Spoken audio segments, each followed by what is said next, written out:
여러분은 언제 내가 미국 땅에 정착을 했구나, 여기가 내가 살 곳이구나 라고 느끼셨나요? 아직 느끼지 못하셨나요? 네. 하버드 유니버시티와 유니버시티 오브 서던 캘리포니아에서 연구를 했는데요, 미국 내 이민자들이 가지고 있는 가장 명확한 정착의 지표는 뭐냐면요, 홈 워너십이래요. 주택 소유라고 합니다. 서던 캘리포니아 대학에서 인구 정책을 연구하는 누엘 마이어스 교수는 이런 얘기를 합니다. 이민자들은 주택 소유를 정착의 마지막 퍼즐이라고 본다. 그것은 정착의 지표이다. It's a benchmark of being settled. 정착의 지표가 주택의 소유래요. 실제로 사람들을 연구한 결과 사람들은요, 영주권을 받았을 때보다, 시민권을 받았을 때보다 내 땅을 갖게 됐을 때, 내 집을 갖게 됐을 때, 아, 여기가 내가 사는 곳이구나 라는 느낌을 자각한다고 합니다. 오늘 여호수아서의 말씀으로 돌아가서, 여러분, 여호수아서의 이 가나안 땅을 정복한 이스라엘 백성들은 어떠했을까요? 오늘 우리가 함께 읽은 여호수아 20장의 말씀 바로 직전에 여호수아 19장의 마지막 말씀이 여호수아 19장 51절의 말씀이거든요. 거기 말씀이 이렇게 끝나요. 제가 한번 읽어볼게요. 이렇게 해서 그들은 땅 나누는 일을 다 마쳤습니다. 이스라엘 백성들이요, 땅 분배를 다 이제 마쳤다라고 기록하고 있습니다. 오늘날로 치면 뭐예요? 땅 문서 하나님께 받았다. 하나님께 정식 인정을 받은 거예요. 여기는 네 땅이야, 여기는 너의 집이야 라는 것을 하나님으로부터 허락을 받았다, 인정을 받았다라는 것이죠. 여러분 알다시피요, 광야 생활을 40년 동안 하던 이스라엘 백성들에게는요, 집이 없었습니다. 40년 동안 그들에게 집이 없었고 40년 동안 그들에게 땅 한 조각이 없었습니다. 그런데 드디어 이제 어떻게 된 거예요? 나의 땅이 생긴 거예요. 하나님이 주신 내 땅이 생겼고 나의 집이 생긴 것이죠.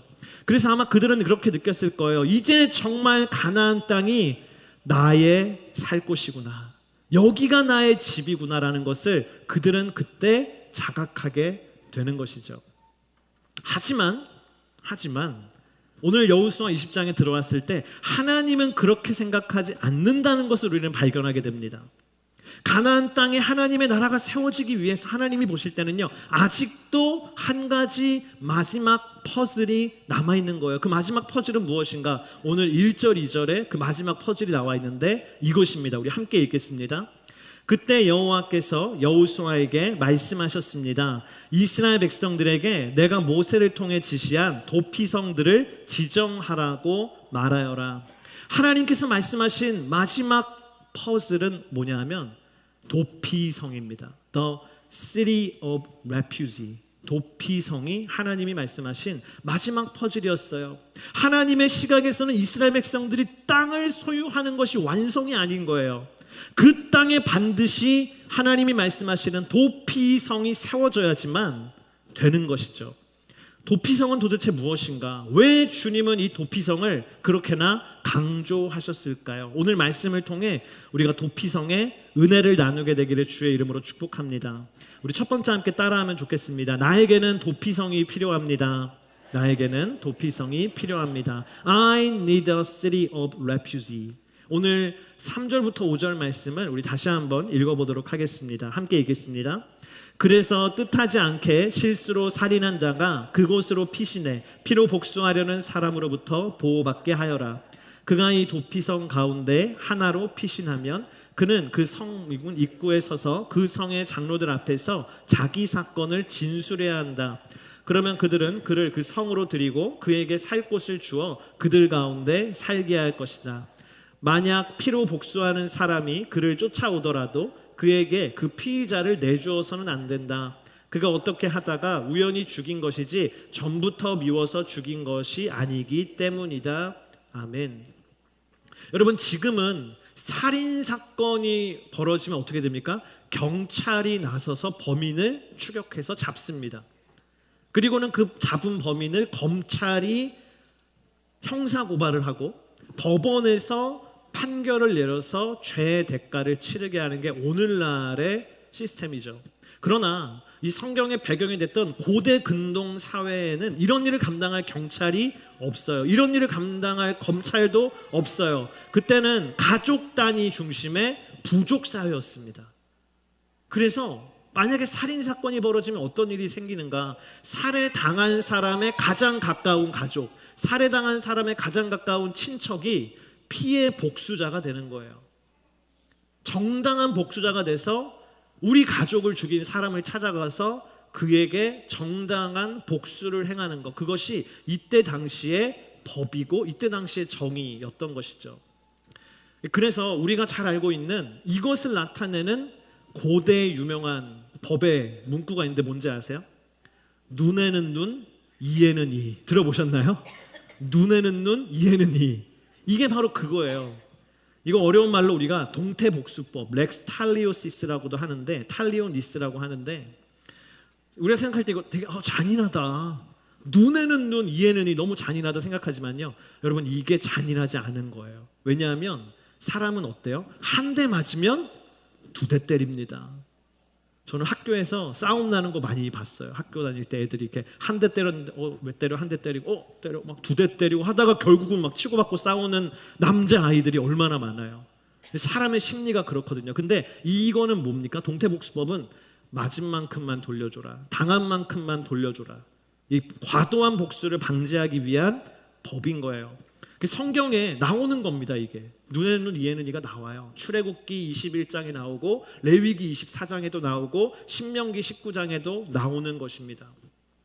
그런데 이 동태복수법에 의하면 살인이 일어났을 때는, 살인 사건은 뭡니까? 생명에는 생명으로 갚아줘야 되는 거예요. 내가 다른 사람의 생명을 뺏었다면 나 또한 생명을 빼앗기는 것이 맞는 것이죠. 그런데 만약에 고의가 아니라, 내가 미워서 죽이려고 죽인 게 아니라 정말 실수로 죽였다면, 전혀 그런 의도가 없었는데 그냥 사고에 의해서 실수로 의도치 않게 다른 사람의 생명을 내가 빼앗는 결과를 맞게 됐다면 어떠한가? 성경은 그걸 얘기하고 있어요. 성경에 하나님이 드신 예가 뭐냐면 도끼질을 막 하는 거예요. 나무를 막 패는데 도끼 자루에서 도끼 날이 그만 헐거워서 떨어져 나갔다. 그래서 앞에서 있었던 나무 베는 거 보고 있던 사람에게 맞아서 그 사람이 죽었다면 어떻게 하는가? 내가 의도치 않게 높은 곳에 가다가 이렇게 돌을 잘못해서 떨어뜨렸는데 그 돌이 굴러가가지고 밑에 있는 사람이 맞아서 죽었다면 어떻게 되는가? 과실치사라고 하죠, 우리가. 그럴 때는 어떻게 하는가? 그래서 하나님이 말씀하신 게 뭐냐면 바로 이 도피성의 제도입니다. 하나님은 실수로 살인한 자의 생명을 지키기 위해서 도피성을 만들라고 하셨어요. 하나님이 말씀하시는, 우리가 방금 읽은 도피성의 구체적인 프로세스가 있는데요, 이런 거예요.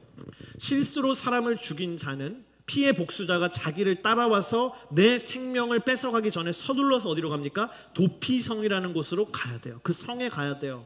그리고 그 성의 입구에서 그 도피성의 장로, 리더십들을 만나서 그 사람에게 어떤 일이 있었는지를 자세하게 진술해야 돼요. 내가 여차여차해서 이렇게 했었는데 나는 절대 고의가 아니었습니다. 이거를 표현해야 돼요. 그러면 그 얘기를 듣고 이 장로들은 판결을 내리는 거예요. 너는 고의로 한 게 아니구나. 정말 의도치 않게 이런 일이 벌어졌기 때문에 억울하겠다. 네가 죽게 되면.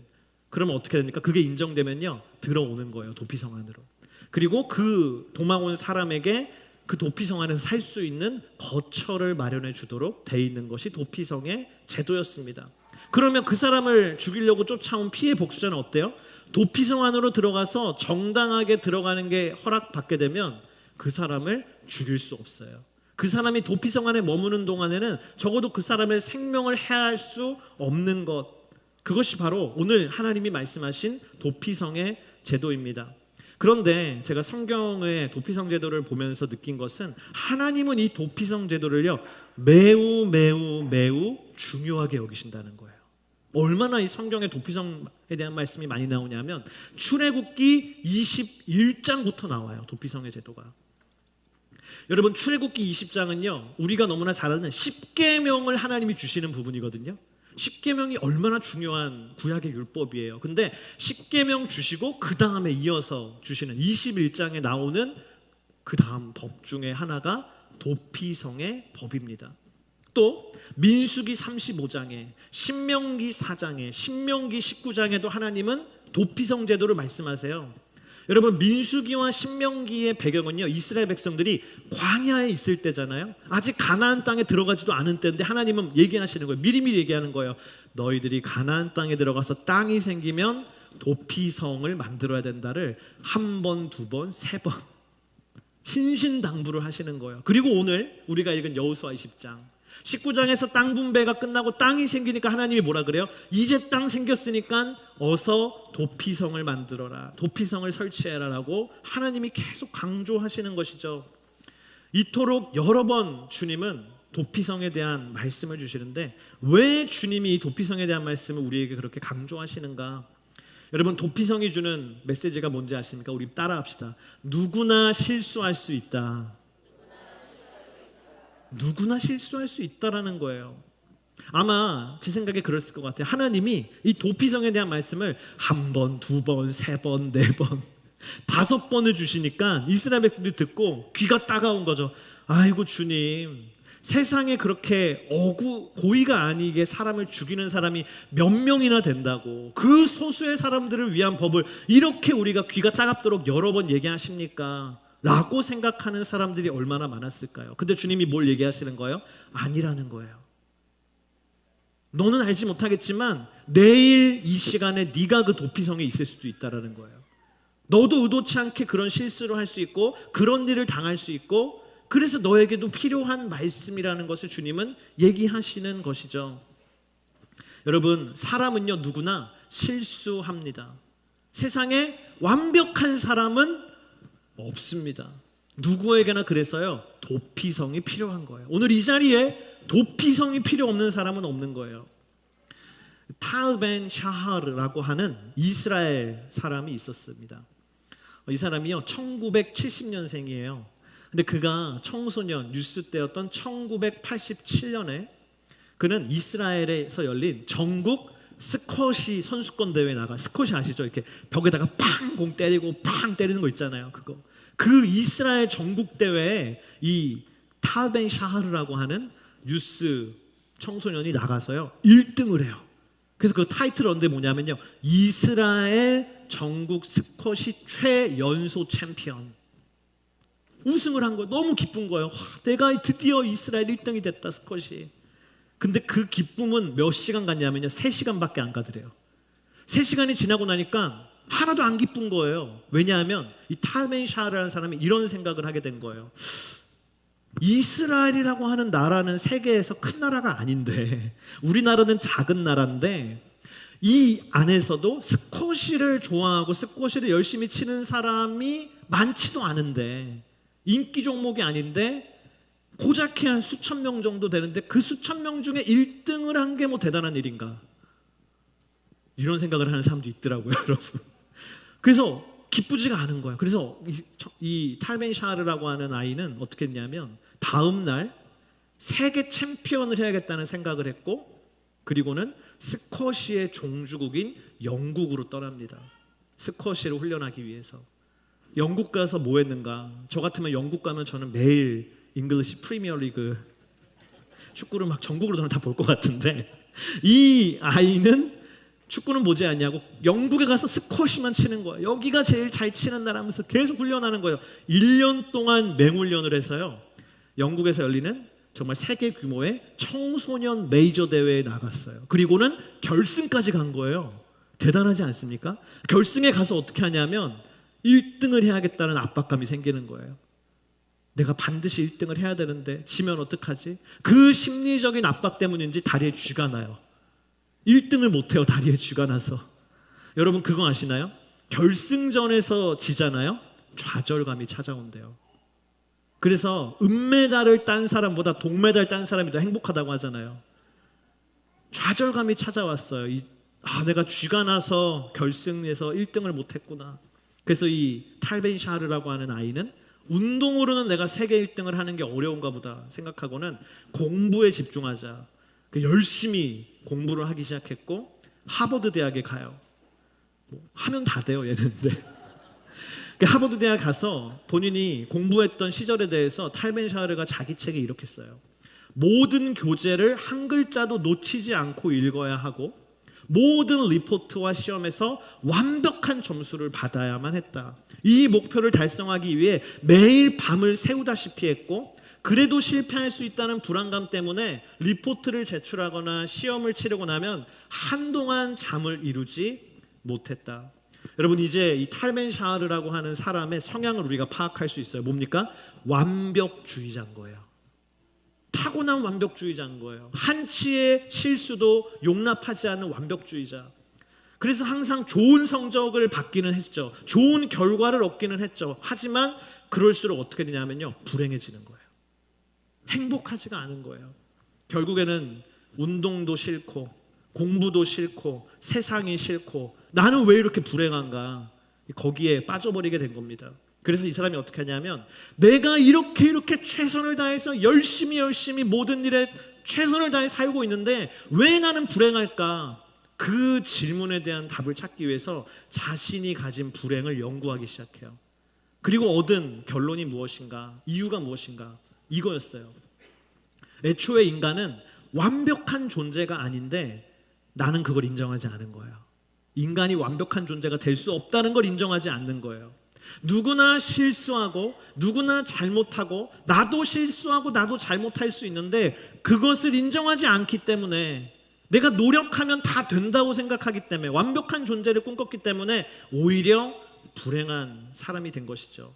그래서 그 이유를 이 사람이 발견하고요, 나를 바꿔야겠다 생각하고는 그 사람이 완벽주의를 내려놓고 긍정적인 마음, 긍정적인 행복을 추구하는 사람이 되었어요. 그래서 그가 쓴 행복에 대한 많은 책이 출판되었고 그 책이요 베스트셀러, 뉴욕 타임스 베스트셀러에 올라가고 수많은 사람들에게 긍정의 행복학을 전달하는 사람이 됐습니다. 그래서 이 탈벤 샤르라고 하는 사람의 행복학 강의가 있는데 그게 하버드 대학의 가장 인기 있는 과목 중 하나래요. 그 탈벤 샤르는 이런 얘기를 자기 책에서 해요. 우리는 누구도 완벽하지 않다. 완벽을 버리고 옵티멀리스트, 긍정주의자, 낙관주의자, 최적주의자가 되어라. 자기의 경험으로 얘기를 하는 거죠. 그런데 여러분, 저는 오늘 이 탈벤 샤르의 말을요, 여호수아 20장의 말씀으로 바꿔서 이렇게 얘기하고 싶어요. 우리는 누구도 완벽할 수 없다. 그러므로 우리에게는 도피성이 필요하다. 그러므로 우리에게는 하나님의 은혜가 필요하다. 할렐루야. 여러분, 하나님께서 왜 가나안 땅에 도피성을 만들라고 하셨어요? 이스라엘 백성들에게는 그들이 실수하고 연약하기 때문에 하나님의 용납하심, 하나님의 은혜가 필요하다는 것을 말씀하시는 거예요. 여러분, 우리 인생도 마찬가지인 줄을 믿습니다. 우리 인생에도 하나님의 도피성이 필요한 줄을 믿습니다. 내 인생에도 하나님의 도피성이 필요한 줄을 믿습니다. 많은 남편들이 이렇게 토로해요. 목사님, 저는 일터에서 제가 열심히 최선을 다해서 밤낮 없이 일하는데, 나는 가족을 위해서 이렇게 열심히 일하는데 가족이 행복하지 않대요. 집에 가면 다 울상을 하고 있어요. 많은 남편분들이 얘기하세요. 많은 아내들이 이렇게 토로해요. 저는 가정에서 열심히 아이들을 육아하고 양육하는데, 나는 내 인생에 최선을 다하는데 행복하지 않아요. 여러분, 열심히 산 것에는 잘못이 없는 거예요. 열심히 산 것은 잘한 거예요. 하지만 우리가 기억해야 될 건 뭡니까? 내가 열심히 산다고 해서, 열심히 일을 하고 열심히 자녀들을 양육하고 열심히 맡은 바 최선을 다한다고 해서 반드시 행복이 찾아오는 건 아니에요. 반드시 기쁨이 찾아오는 건 아닙니다. 왜냐하면 우리는 완벽한 존재가 아니기 때문에. 만약 저와 여러분이 완벽한 존재잖아요. 열심히 살수록 행복할 거예요. 그러나 우리는 완벽한 존재가 아니기 때문에 열심히 살지라도 행복하지 않을 수 있는 것입니다. 그래서 뭐가 필요한 겁니까? 불완전한 우리에게는요, 도피성, 하나님의 은혜가 반드시 필요한 거예요. 여러분, 내 인생에 하나님의 은혜가 필요함을 인정하기를 주의 이름으로 축복합니다. 우리 가정에 하나님의 은혜가 필요함을 인정하기를 축복합니다. 우리 교회에 하나님의 은혜가 필요하고 저 세상에 하나님의 은혜가 필요합니다. 하나님의 은혜가 있어야 기쁨이 있고 하나님의 은혜가 더해져야 행복이 있는 것이죠. 그러면 여러분, 무엇이든지요, 최선을 넘어가지는 마십시오. 열심히 하는 거 좋아요. 그러나 최선이 있거든요. 가장 좋은 선이 있거든요.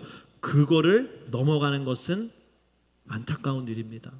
최선을 넘어가는 것이 아니라 최선을 다하고 그 다음은 뭔지 아세요? 그 다음은 하나님의 영역이에요. 하나님의 은혜를 간구해야 되는 부분이에요. 그러므로 여러분, 일을 열심히 하되 최선을 다해서 하되 어느 선까지 하는 겁니다. 그리고 그 다음은 뭐예요? 이만큼 이상은 하나님의 은혜가 필요한 부분이야. 하나님의 은혜를 인정해야 돼요. 자녀를 양육할 때도 여러분 막 최선을 다해서 하는 거죠. 하지만 최선이 있는 겁니다. 최고로 적절한 때가 있는 겁니다. 그 다음은 뭘 해야 돼요? 하나님의 은혜를 인정해야 돼요. 여기는 하나님의 은혜를 간구해야 되는구나. 사역도 똑같아요, 여러분. 최선이 있는 거예요. 최선을 넘어가면 안 되는 거예요. 최선하고 그 다음 뭐예요? 하나님의 은혜가 필요합니다. 저도 어제 설교 준비를 이제 마무리하고 막 기도하고 막 하다가 새벽 2시가 됐어요. 그래서 아직 내가 생각할 때 부족하지만 뭐예요? 거기까지 해야 돼요. 빨리 자야 돼요. 일어나야 돼요. 최선을 넘어가면 안 되는 거예요. 그 다음 뭡니까? 하나님의 영역이에요. 하나님의 은혜를 간구해야 되는 거예요. 여러분, 하나님의 은혜를 구하는 것이 뭔지 아십니까? 따라합시다. 예배가 하나님의 은혜를 구하는 겁니다. 왜 우리가 예배의 자리에 나옵니까? 예배의 자리에서 우리는 비로소 하나님께 주님, 나는 하나님의 은혜가 필요한 존재입니다. 그것을 고백하게 되거든요. 수고하고 무거운 짐진 자들아 다 내게로 나오라, 내가 너희를 쉬게 하리라. 이게 뭡니까? 예배의 비전이에요. 우리가 가지고 있는 예배의 말씀이에요. 우리가 가지고 있는 하나님의 은혜가 주님 필요해요. 주님, 나를 불쌍히 여겨서 나는 하나님의 은혜, 하나님의 도피성이 필요한 존재입니다. 이것이 우리의 기도가 되기를 주의 이름으로 축복합니다. 우리 두 번째, 우리 따라합시다. 나의 도피성 예수 그리스도에게 가라. 예수 그리스도에게 가라. Run to my city of refuge, Jesus Christ. 도피성으로 들어간 사람이 자유의 몸이 되어서 자기 집으로, 가족들에게로 돌아가기 위해서는요, 다음과 같은 조건을 만족해야만 했습니다. 그것이 6절의 말씀이에요. 우리 함께 읽어보겠습니다. 그는 심판하는 회중 앞에 설 때까지나 그 당시의 대제사장이 죽을 때까지 그 성에서 살아야 할 것이다. 아멘. 이 말씀을요, 히브리어 원어로 보게 되면 두 가지 조건을 모두 만족해야지만 집으로 돌아갈 수 있다는 것을 우리가 발견하게 되는데, 첫 번째 조건은 뭐냐면요, 회중 앞에서 재판을 받는데 그 재판 속에 이 사람이 정말로 고의가 아니라 실수였다, 전혀 의도하지 않은 일이다라는 것이 명확하게 인정이 돼야 돼요. 그게 인정이 되면 이 사람은 어떤 자격을 얻냐면 계속해서 도피성에 거주할 수 있는 자격이 주어져요. 하지만 집으로는 못 가요. 가족들에게는 돌아갈 수 없어요. 왜입니까? 어쨌든 실수를 했거든요. 어쨌든 사람의 생명이 나 때문에 사라졌거든요. 그 죄의 어떤 일정 부분의 책임을 지고 가족에게는 돌아갈 수는 없는 거예요. 이 사람이 도피성 안에 계속 살아야 돼요. 그런데 이 사람이 도피성을 벗어나서 가족들에게로 갈 수 있는, 집으로 돌아갈 수 있는 때가 오는데, 그때가 언제냐면 두 번째 조건인데요, 그 시대에 한 명밖에 없는 그 대제사장이 죽었을 때예요. 대제사장이 죽으면 집으로 돌아갈 수 있대요. 저는 이 말씀 묵상하는데 조금 이해가 안 돼요. 왜냐하면 만약에 이러면 굉장히 합리적일 것 같아요. 너희들이 도피성에 들어간 이후에 10년이 경과해야지 그때 집으로 돌아갈 수 있다. 그러면 모든 사람들이 그렇구나라고 할 거예요. 그렇죠? 굉장히 합리적인 거 아닙니까? 10년 동안 반성해라. 그러면 집으로 돌아가게 해줄게. 근데 그게 아니라 주님이 뭐라고 하냐면, 그 사건, 이 사람에게 벌어진 그 사건과는 전혀 아무런 상관도 없는 대제사장이 죽으면 너는 집으로 돌아갈 수 있다라고 얘기하세요. 왜 그러냐? 이것은 하나님이 이 사건을 이렇게 해석하시는 것이죠. 대제사장이 실수로 살인을 한 사람의 잘못, 그 도피성에 숨어있는 사람의 잘못을 대신해서 죽은 것이다. 대제사장은 분명히 나이가 많이 들어서 죽었을 거예요. 병에 걸려서 죽었을 거예요. 하지만 주님은 그 죽음을 어떻게 보시는 거예요? 이 대제사장이 너희들이 져야 할 그 모든 죄의 대가, 죽음을 지고 죽었다라고 하나님이 보시는 것입니다. 본래의 대제사장이라는 존재는 의로우신 하나님과 죄인인 인간 사이를 중재하는 역할이잖아요. 중간에서 이 대제사장이 이 죄인들의 죄를 다 지고 죽었다는 거예요. 죄값을 대신 치렀다는 거예요, 죽음으로. 그래서 죄가 사라졌고 이 사람은 집으로 돌아갈 수 있다라는 것을 주님은 얘기하시는 것입니다. 여기서 우리는 중요한 사실 한 가지를 기억해야 되는데, 그게 뭐냐면 우리의 영원한 대제사장이 누구냐? 바로 히브리서 6장 20절의 말씀 우리 함께 읽어보겠습니다. 예수께서는 우리를 위해 앞서 달려가신 분으로 그곳으로 들어가셔서 멜기세덱의 계열을 따르는 영원한 대제사장이 되셨습니다. 아멘. 여러분, 우리의 영원한 대제사장, 우리의 죄를 대신 지시고 죽으신 대제사장 누굽니까? 예수 그리스도인 줄을 믿습니다.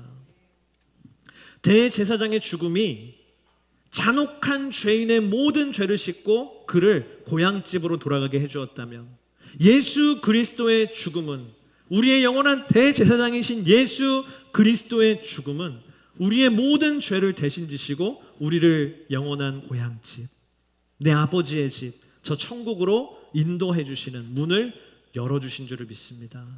이것이 바로 하나님의 놀라운 복음인 것이죠. 이것이 바로 예수 그리스도께서 내 진정한 도피성이 되신다라는 말씀인 줄을 믿습니다. 텍사스 지역의 대표적인 목회자 중 한 사람이 누구냐면 여러분도 아실 거예요. 맥스 루케이도 목사님입니다. 아마 수많은 책들을, 기독교 책을 썼기 때문에 이분이 여러분들이 아실 만한 이름, 맥스 루케이도는 텍사스 출신의, 텍사스 어디 출신이냐면 오데사라고 하는 지역 아십니까 여러분? 여기서 좀 많이 떨어져 있어요. 이렇게 쭉 이렇게 가야지 나오는 지역인데 오데사 출신이에요. 이분이 오데사에서 나고 자랐는데, 그렇기 때문에 맥스 루케이도 목사님은 10살이 될 때까지 한 번도 바다를 본 적이 없대요. 그럴 수 있지 않겠어요? 여러분, 근래에 바다 보신 분 있습니까? 여기는 바다를 보기가 어렵잖아요. 텍사스 안에서는. 텍사스 안에서 자란 어린이들이 바다를 보기가 어렵죠. 그래서 맥스 루케이도가 10살이 될 때까지 인생에서 바다라는 거를 한 번도 본 적이 없었는데, 이분이 1955년생이거든요. 그러니까 뭐 유튜브가 있었겠어요? 뭐가 있었겠어요? 바다를 본 적이 없는 거예요. 그런데 캘리포니아에 살고 있는 그의 삼촌이 10살짜리 맥스 루케이도에게 놀러와라, 삼촌 집에 놀러 갔어요. 삼촌이 맥스 루케이도, 이 어린 맥스 루케이도를 보자마자 삼촌과 함께 바다를 보러 가자. 그래서 어디 갔냐면 산타모니카에 펼쳐져 있는 그 태평양 넓은 바다를 보여주기 위해서 이 맥스 루케이도를 데리고 간 거예요. 저는 몇 년 전에 산타모니카 온누리교회가 있거든요. 인턴 온누리교회에 주일날 설교를 하기 위해서 갔어요. 그래서 막 토요일날 내려가지고 주일날 설교하고 이제 다시 뉴저지로 돌아가는 굉장히 빠듯한 일정 속에 있었는데, 제가 머물던 호텔이 바닷가에서 그리 멀지 않은 곳에 있었어요. 제가 바닷가에 굳이 갔을까요? 안 갔을까요? 안 갔어요. 왜? 나는 피곤해요. 나는 바다를 많이 봤어요. 굳이 뭐 그 바다나 이 바다나 똑같은 바다.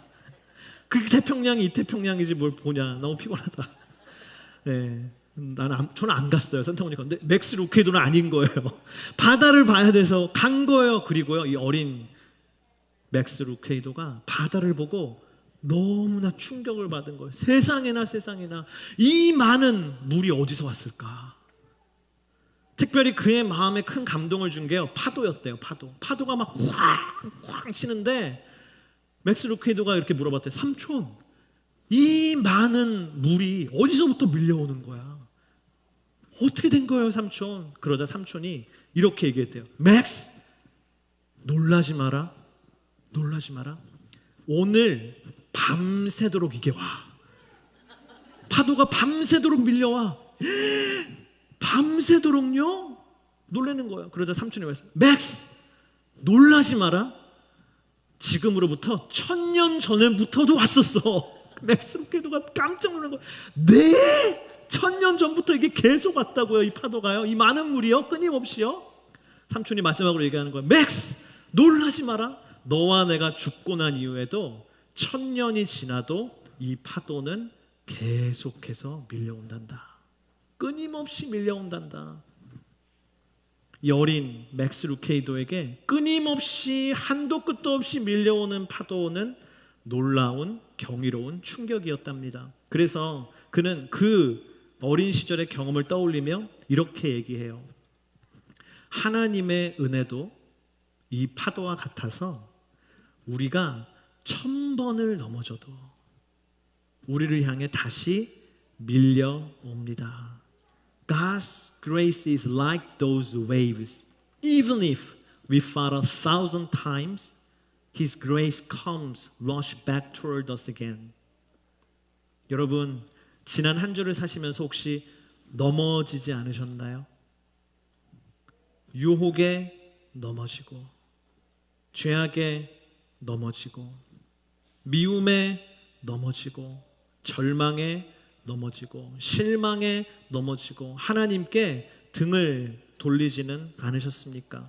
하지만 우리가 그렇게 1000번을 넘어져도, 1000번을 넘어져도 예수 그리스도는 우리의 영원한 도피성이 되어주시는 줄을 믿습니다. 우리의 영원한 도피성이신 예수님은요, 우리를 한도 끝도 없이 받아주시고 나를 사랑하시고 나를 용납해 주십니다. 예수님은 나를 위해서 십자가에서 생명을 주심으로 나를 영원한 고향집 저 천국으로 돌아갈 수 있도록 인도해 주시는 분인 줄을 믿습니다. 여러분, 그러므로 내 인생의 영원한 도피성이신 유일한 구원자 되시는 예수 그리스도를 믿기를 주의 이름으로 축복합니다. 어쩌면 이것이 당신의 인생 가운데 예수 그리스도를 믿을 수 있는 마지막 찬스일 수 있어요. 내 인생의 영원한 도피성 유일한 구원자 되시는 예수 그리스도를 믿으시기를 주님의 이름으로 축복합니다. 우리 마지막으로 따라합시다. 도피성을 만들라. Build cities of refuge. 하나님께서 이스라엘 백성들에게 다음과 같이 도피성을 만들라고 명령하시는데 7절과 8절의 말씀에 우리 함께 읽어보겠습니다.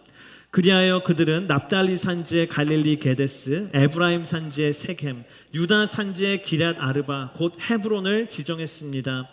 여리고의 요단 동쪽에는 루벤 지파 평지 광야의 베셀, 갓 지파의 길르안 라못, 므낫세 지파의 바산 골란을 지정했습니다.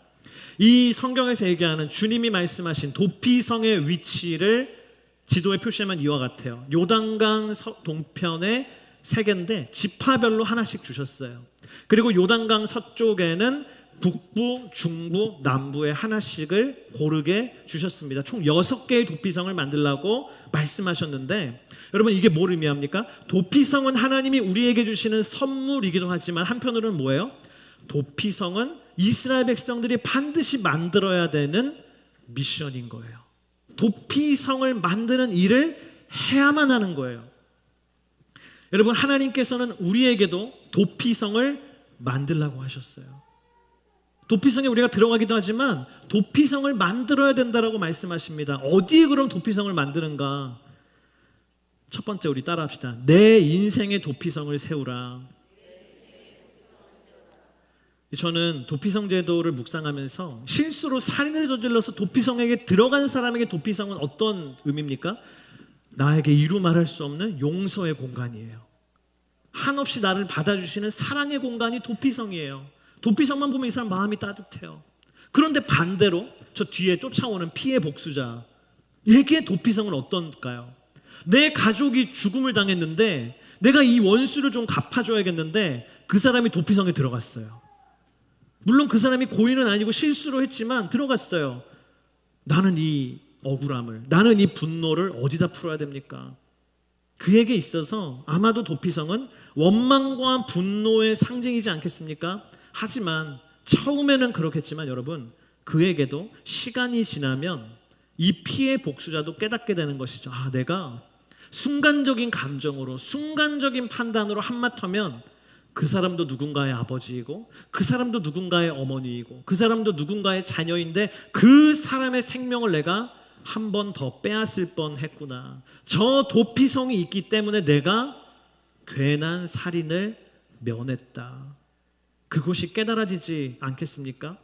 그래서 피해 복수자에게 도피성은요, 무엇으로 깨달아지냐면 용서의 공간으로 깨달아지는 것이죠. 용서할 수 있도록 나를 인도한 공간. 여러분, 당신의 인생에 용서의 도피성을 세우게 되기를 주의 이름으로 축복합니다. 어떤 목사님이 미국에 유학을 갔는데 얘기하기를 기숙사에 머무는데 기숙사 룸메이트와 함께 그 지역에서 열리는 교회 집회에 참여했대요. 근데 그 집회의 주제가 뭐냐면 forgiveness, 용서라는 것이죠. 큰 은혜를 받았대요, 둘이. 그리고 돌아와서 이 룸메이트가요, 딱 종이에다가 사람들의 이름을 막 적더래요. 막 적더래요. 그리고 시간이 지나면서 하나씩 지우더래요. 이거 지우고, 이 사람 이름 지우고, 다 지우고. 마지막에는 결국에는 마지막 남은 사람의 이름을 싹 지우고 나서 뭐라고 하냐면 Finally, I'm free. I'm finally free. 나는 드디어 자유를 얻었다. 여러분, 무슨 의미입니까? 그 사람의 이름은요, 내가 용서해야 될 사람이었던 거예요. 그래서 한 사람씩 용서할 때 지워갖고 드디어 마지막 사람까지의 이름을 지우고 모든 사람을 용서할 때 그는 마침내 자유를 경험하게 된 것입니다. 여러분, 그래서 이런 말이 있죠. 용서하라는 것은 그 사람을 안아주라는 것이 아니라 그 사람의 감옥에서 울고 있던 나를 이젠 안아주라는 것이다. 여러분, 용서는요, 나에게 상처를 주고 나에게 피해를 준 그 사람의 태도와는 관계없이 나 자신을 고통에서 해방하는 행위예요. 당신의 삶에 여러분, 용서의 도피성이 세워질 때 당신의 인생에는 말할 수 없는 자유함이 찾아오는 줄을 믿습니다. 두 번째, 어디에 도피성을 세우는가 따라합시다. 가정과 교회의 도피성을 세우라. 누가복음 15장에 보면 우리가 너무나 잘 아는 탕자의 비유를 예수님이 말씀하시잖아요. 이 탕자의 비유에서 우리가 은혜를 받고 감동을 받는 포인트는 어디냐면 그 둘째 아들이 다 이방 땅에 가서 재산을 탕진하고 방탕하게 살다가 돌아왔을 때 아버지가 아이고 내 자식 하면서 이렇게 안아주시고 용납해 주시는 도피성처럼 안아주실 때 감동이 있는데, 사실 그거보다 저는 먼저 어디에서 은혜를 받냐면 이 아들이, 탕자가 타국 땅에서 고생하다가 고난을 당하다가 무슨 생각해요? 아버지의 집에 돌아가야겠다. 이 둘째 아들에게는요, 아버지의 집이 적어도 뭐예요? 도피성인 거예요.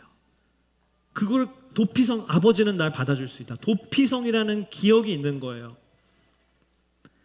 여러분, 우리 가정이 어떻게 하면 하나님의 나라가 됩니까? 우리 가정이요, 도피성이 돼야 돼요. 여러분의 가정이 도피성이 돼야 돼요. 여러분의 가정이 다른 말로 바꾸면요, 도망갈 수 있는 곳이 돼야 돼요. 내가 도망갈 곳이 없을 때 가정으로 가면 내가 여기 도망갈 곳이야. 그게 도피성인 거예요. 근데 반대인 경우가 많잖아요. 가정에서 어떻게 도망갈까? 어떻게 여기서 벗어날 수 있을까? 여러분, 부모는 자녀에게 가정이 도피성임을 느끼게 해줘야 돼요. 그래야 탕자도 돌아오는 겁니다. 아내는 남편에게 가정이 도피성임을 느끼게 해줘야 됩니다. 남편은 아내에게 가정이 도피성임을 느끼게 해줘야 돼요. 그래야 그 가정이요, 도피성이 세워지는 것이고 그 가정이 하나님의 나라가 되는 거예요. 마찬가지로 교회도 도피성이 돼야 됩니다. 예전에 제가 일본에 있을 때 지진이 일어났어요. 동북 대지진. 근래에 일어난 지진 중에 가장 큰 지진이 방산 노출되고 난리가 아니었는데요. 지진이 나니까요, 신기하게 성도들이 교회로 다 모이는 거예요. 다 막 청년들이 찾아오고 막 교회로 오는 거예요, 사람들이. 그래서 교회가 역시 사람들이 하나님을 의지하는 마음으로 지진이 나니까 다 교회로 찾아오는구나.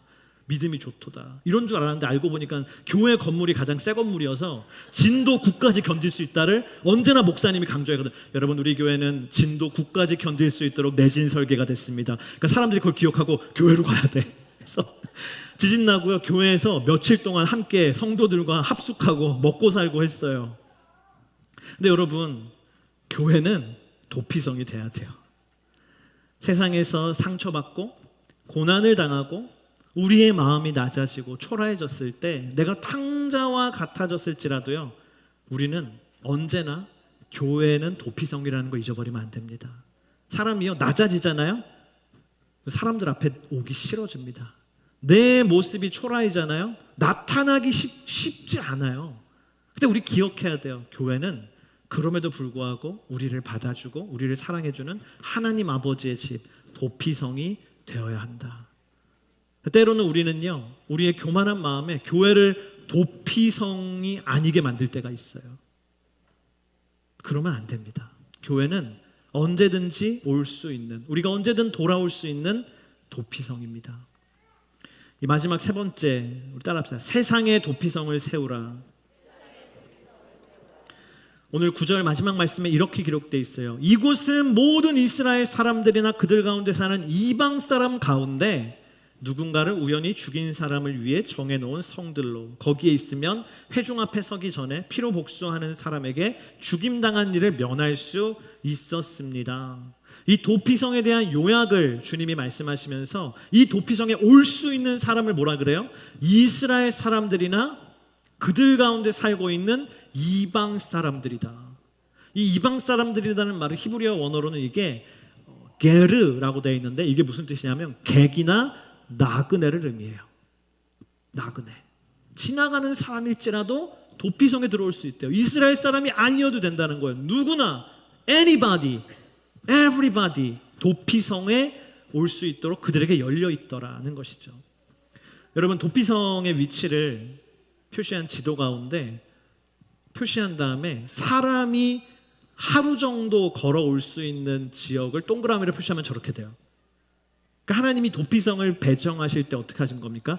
웬만한 곳에서는 하루 정도면 올 수 있도록 다 만드신 거예요. 누구나 어디에 살더라도. 그리고 이 도피성으로 지정된 도시는요, 높은 지대에 있는 유명한 도시요, 다른 말로 보면 랜드마크예요. 랜드마크. 누구나 알 수 있는 랜드마크. 오라는 거죠. 유대인들의 전승에 따르면 도피성으로 가는 길은요 32규빗의 폭으로 그 앞을 만들어야만 했고, 중간중간에 있는 장애물들을 정기적으로 제거했고, 도피성으로 가는 중간중간에 여기로 가면 도피성이 나옵니다, 여기로 가면 도피성이 나옵니다, 사인, 표지판을 설치했다고 합니다. 하나님께서는 그만큼 도피성의 은혜가 모든 사람들에게 전해지기를 원하셨던 것이죠. 여러분, 도피성은 예수 그리스도인 줄을 믿습니다. 이 도피성의 은혜는 예수 그리스도를 통해서 우리에게 주어지는 복음의 은혜요, 구원의 은혜인 줄을 믿습니다. 이 복음의 은혜를 세상에 전하는 것, 어느 곳이나 누구에게나 전하는 것, 이 구원의 은혜를 이웃에게 전하고 지역에 전하고 열방에 전하는 선교의 사명을 감당하는 도피성을 세우는 인생, 도피성을 세우는 우리 인투 달라스 교회가 되기를 주님의 이름으로 축복합니다. 우리 함께 이 시간 찬양하기를 원하는데요, 우리 오늘 함께 했던 내 안의 중심이 주를 찬양이라는 찬양인데, 이 찬양의 앞에 가사를 보면 참 도피성이 생각나요. 나 실패 거듭해 다시 넘어져도 주 자비와 은혜로 날 안아주시네. 변함없는 주님의 빛 비추시네. 영원하신 주 영광 온 땅 가득해. 우리가 실패하고 넘어져도요, 우리를 안아주시는 자비와 은혜의 도피성 예수님이 계신 줄을 믿습니다. 그리고 그 주님의 자비와 은혜는요, 변함없는 파도처럼, 천년이 지나도 계속해서 밀려오는 한없는 파도처럼 주님의 그 은혜의 빛이 우리를 감싸는 줄을 믿습니다. 우리 자리에서 같이 일어나서 함께 찬양하며 나아가겠습니다.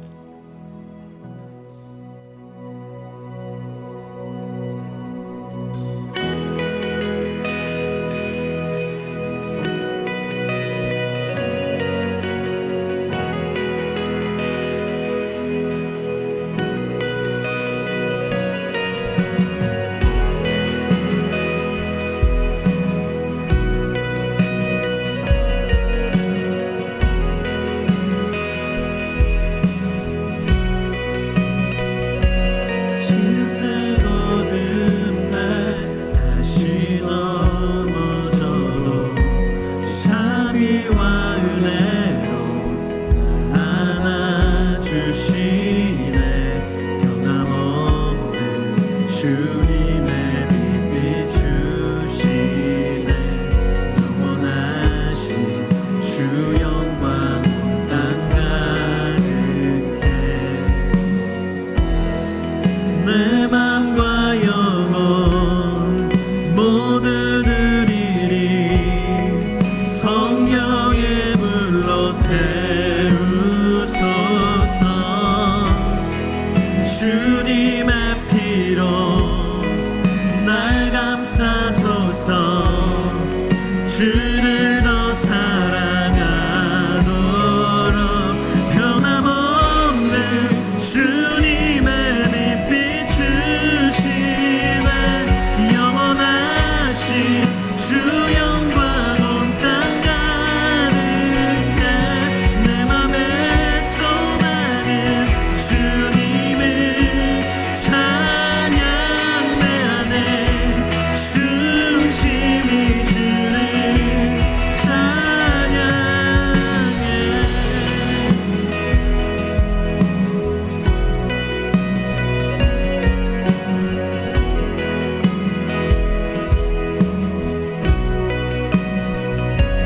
삶의 소망은 주 뜻 구하며 나 자신을 버리고 주님을 찬양. 변함없는 주님의 빛 비추시네. 영원하신 주 영광 온 땅 가득해. 내 맘과 영혼 모두 드리리. 성령의 불로 태우소서. 주님의 피로 날 감싸소서. 주를 더 사랑하도록. 변함없는 주님의 빛 비추시네. 영원하신 주 영광 온 땅 가득해.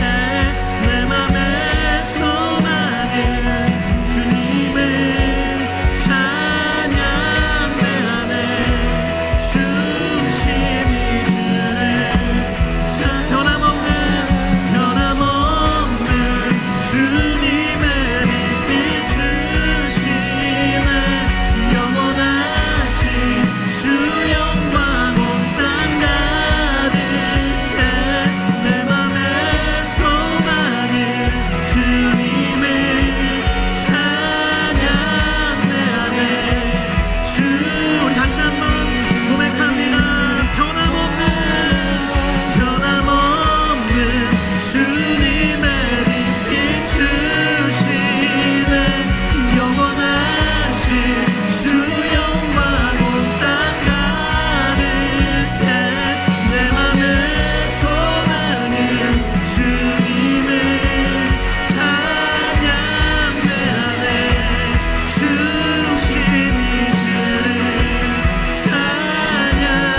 찬양하네. 여러분, 오늘 우리 인생은 우리의 힘과 노력으로 되어지지 않음을 고백하기를 축복합니다. 오늘 이스라엘 백성들에게 땅이 주어졌습니다. 그들의 기업이 주어졌습니다. 그러나 주님은 말씀하십니다. 너희들의 힘과 능력으로 하나님의 나라를 이룰 수 없다. 하나님의 도피성, 하나님의 은혜가 필요하다.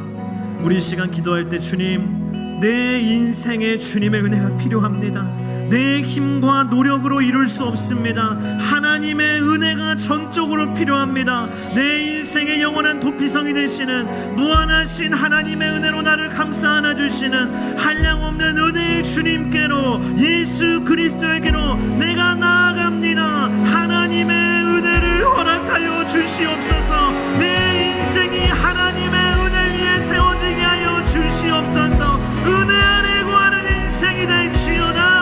우리 시간 주여 한번 무릎 꿇고 간구하며 나아갑니다. 주여, 주님의 은혜가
여러분, 이 시간 우리 기도할 때 하나님, 오늘 내 인생에 주님의 도피성을 만들기를 원합니다. 미움으로 분노로 점철되어 있는 나의 인생 가운데 주님, 용서함의 도피성이 세워지게 하여 주시옵소서. 하나님, 우리 가정에 도피성을 세워주시옵소서. 우리 교회에 도피성을 세워주시옵소서. 용서의 공동체가 되게 하여 주시옵소서. 품어주는 공동체가 되게 하여 주시옵소서. 이 시간 우리 주여 한번 부르시고 기도하며 나아갑니다. 주여, 오 주님, 이 시간 주님 기도합니다. 이 시간 주님 간구합니다. 하나님,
여러분, 하나님께서는 오늘 이스라엘 백성이 머무는 그 가나안 땅 모든 곳에 다다를 수 있도록 도피성을 세우라고 말씀하셨습니다.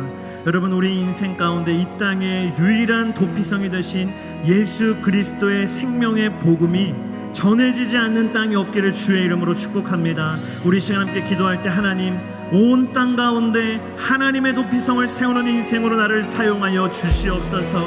하나님의 복음이 미쳐지지 않는 땅이 없도록 모든 사람들에게 주의 복음이 전해지는 놀라운 역사를 감당하는 내 인생, 하나님 아버지, 우리 인터달라스 교회가 되도록 기름 부어 주시옵소서. 이 땅의 주의 교회들을 도피성으로 사용하여 주시옵소서.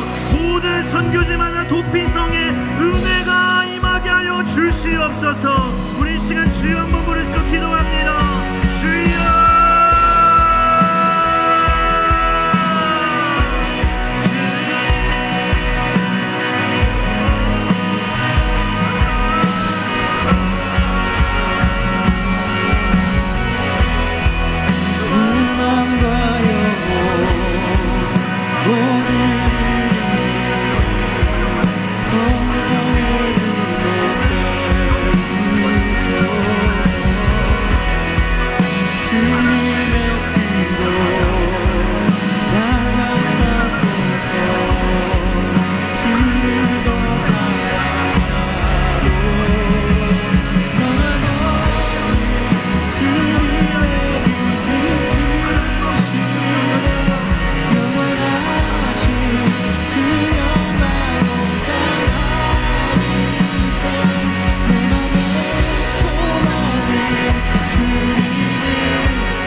부족하고 완전할 수 없는 우리 인생 가운데 우리를 받아주시고 우리의 실수를 감싸주시고 우리의 죄악까지도 사해주시는 우리의 영원한 도피성이 되신 주님의 이름을 찬양합니다.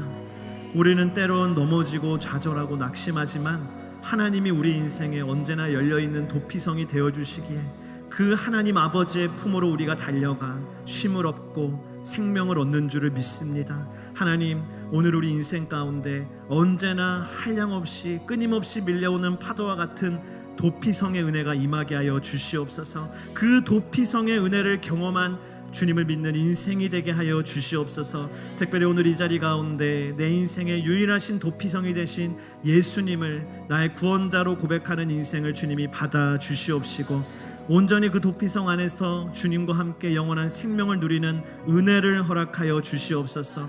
하나님, 주님은 우리에게 도피성으로 와서 피하라고도 하시지만 도피성을 세우라고도 명령하셨습니다. 오늘 우리의 가정에 도피성이 세워지게 하여 주시옵소서.